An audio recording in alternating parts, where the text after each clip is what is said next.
Hey there, welcome back into the Bulldog Blitz. Again, I have the privilege to be joined by Eric Brown, our Bulldog Blitz senior analyst. And Eric, this past weekend was very exciting if you're a Butler basketball fan. There were hundreds of fans packed into Hinkle early Saturday morning to watch both teams scrimmage in the annual blue and white scrimmages. Let's talk first about the men's team. And one thing that came to my attention was Andrew Smith. Hard to miss him, 6'11", the true freshman. And he put on quite a show, and I think the crowd was really happy to see that. Yeah, people were interested to see how he would respond against a talented Butler team. He came out and had 10 points. He was finishing with contact around the basket. He seemed to be adapting to the new offense and defense well, had a couple nice blocks, and I was really impressed with the way that he played on Saturday. Last season, we knew we saw something special in Gordon Hayward, and over the summer, he had a great chance to go over to New Zealand to really expand his game. And it looked like he did just that. Rebounding was so fluid for him. He seemed to have good vision on the court. Talk about what you saw from Gordon. Well, he's improved leaps and bounds from last season. He's added a little bit of muscle weight, so he's able to finish around the basket better. He's able to get some more offensive rebounds, and he's also been working on his one-on-one game, it appears, and that's going to help because he's obviously going to be faced up with the other team's best defender every single game. So he's going to have a little bit more moves in the repertoire if he wants to continue to score the way he did last year. One of the All-Horizon League first-team players was not out there on the court. Matt Howard sat out. He had tweaked his ankle a little bit in Italy and is trying to get over that. What can you tell us about his situation right now?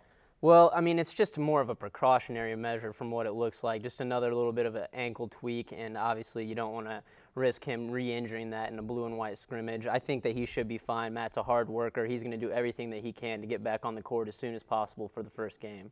And speaking of injuries, Ron Nord, coming off that stress fracture that he had suffered, he looked pretty good, not like a guy who had just been a week removed from the cast and everything, but he looked pretty good out there. Yeah, and it's really difficult to do what Ron's trying to do. He's coming off, he's been sitting out for a long time, and he has to step back in and just lead this team from the point guard.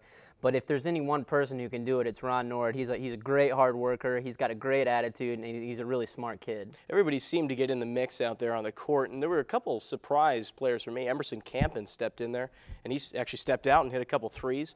Chase Stegall, who had a nice time in Italy. But who are you looking at to maybe be a breakout player this season?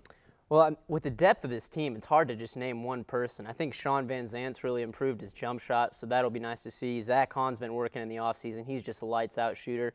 And one of the people that I'm always extremely impressed with is Alex England. He does the little things that maybe don't show up on the stat sheet, like taking a charge or diving on a loose ball, but those are the things that help you win championships, and that's good to see if you're a Butler fan. The women's basketball team, they did their scrimmage right after the men, and they're coming off a great season where they went to the WNIT. They're looking to have another, even though they lost Ladea Conde, but they have juniors like they had juniors last year like Mel Thornton and Susan Lester that are now seniors that need to be leading this team. Your initial reaction from what you saw out there on the court? Well, they got a lot of talent coming back. Mel Thornton looked really good. Susan Lester, she's coming off the injury, but she should be back and ready to play by the time the season has started. You also got Brittany Bowen out there. I was really impressed with the way they played. There were a little bit of turnovers, but that's something that Coach Kuchar is going to get fixed right away, and I'm not too worried about it. Now, when we talk about the leadership of specifically Susan Lester and Mel Thornton, we saw what Mel Thornton can do defensively with her long arms, able to grab a couple steals. She looked good on the court. Yeah, she definitely did. Like we were talking earlier, there was a stretch there where she had probably 3 straight steals that turned into transition layups. So she's really talented. She's really long, and it's going to be fun to watch her play this year. There were some freshmen that got some time out on the court, but who are you looking at to step up for this team? Well, I think that Tara Burns is going to have a good year for Butler. She's coming off senior year. She was a solid role contributor last year. She might see some time at point, and I think that she's really going to step up and provide some key contributions to this team. All right, switching pace to seasons that are actually going on right now. This football team, my goodness, wrapping up their 7th victory when they went down to North Carolina. Now they take on Davidson. But let's first talk about the Campbell game. Campbell, not necessarily a tough opponent, but anytime you go out on the road and secure another league victory, that's got to be impressive. Yeah, like you mentioned, any road victory is in the in-conference season is going to be a tough matchup, and it was good to see Butler get that 7th win. Butler fans have got to be excited by the way they're playing. Andrew Huck had another good game, some more great play from the defense, getting big stops when they needed to, and just another good victory to add to the resume. As we said, Davidson now coming into Butler here. Don't know what to expect. Can they make it eight straight victories now? I think they can. Davidson, they're 2-3 on the year. They've gotten a couple wins over some teams, but I think Butler's going to come out ready to play. Hopefully, we'll have a lot of fan support supporting your undefeated Bulldogs.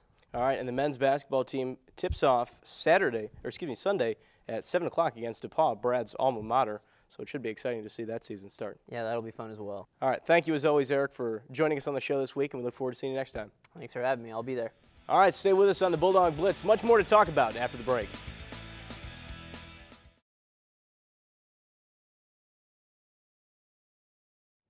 This weekend, the women's volleyball team will take on one of the best teams in the Horizon League in the Valparaiso Crusaders. Butler is in dire need of a bounce-back victory after suffering a tough loss to Cleveland State on Sunday. The women prevailed over Wright State on Saturday and were hoping that they could do the same to the league-leading Cleveland State Vikings. However, the Bulldogs dropped 3 straight sets. Portia Allen was the bright spot, collecting 11 digs and 6 kills. This weekend is Halloween, and fans will be treated to a trio of great sporting events on campus. On Friday night, the women's volleyball team will take on Valparaiso in an interstate battle. Then on Saturday, the men's football team looks to move to 8-0 when they take on league rival Davidson at noon. Then finally on Sunday, the men's basketball team looks to start the season off with a bang when they take on DePaul at 7 p.m. Well, that will just about do it for this week's episode of the Bulldog Blitz. Make sure to catch us next week on Comcast On Demand or online at youtube.com/Bulldog Blitz Sports. Until then, I'm Mark Minner. We'll see you right back here on the Bulldog Blitz.